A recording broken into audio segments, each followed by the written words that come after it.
یہ امام بخاری رحمۃ اللہ علیہ کتاب الایمان کے بعد لے کر آئے ہیں، کتاب العلم،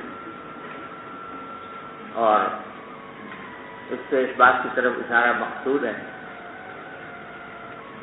کہ ایمان لانے کے بعد سب سے پہلا فریضہ انسان کے ذمہ جو عائد ہوتا ہے وہ علم حاصل کرنے کا ہے۔ اگر آج فرض کرو کوئی شخص مسلمان ہو، ایمان لائے، تو سب سے پہلے اس کے ذمہ جو چیز واجب ہوتی ہے وہ یہ کہ وہ علم حاصل کرے کہ میرے ذمہ کیا فرائض ہیں، کیا واجبات ہیں، اور کن چیزوں سے مجھے بچنا ہے۔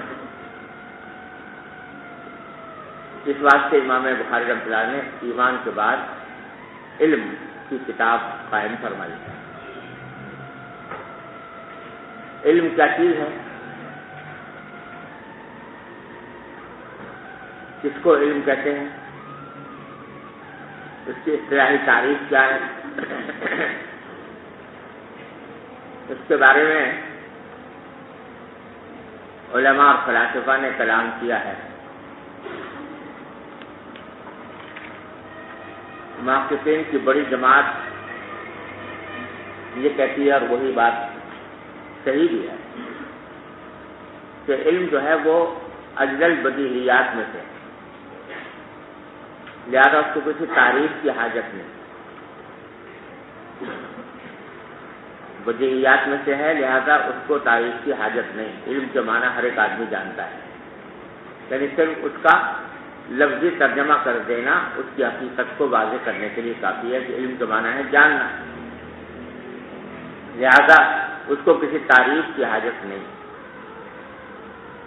اور امام فخر الدین رازی رحمۃ اللہ علیہ نے اس علم کے بدیہی ہونے پر باقاعدہ منطقی استدلال بھی کیا ہے۔ وہ فرماتے ہیں کہ اگر علم کو بدیہی نہ مانا جائے، نظری مانا جائے، تو اس کے معنی یہ ہوں گے کہ علم کی معرفت موقوف ہے کسی اور بات کے جاننے پر، جس بات کے جاننے پر موقوف ہوگی وہ خود علم ہوگا، اور جب اس پر موقوف ہوا تو وہ علم ہے، تو علم کا جاننا موقوف ہو گیا دوسرے علم پر، تو دور لازم آیا۔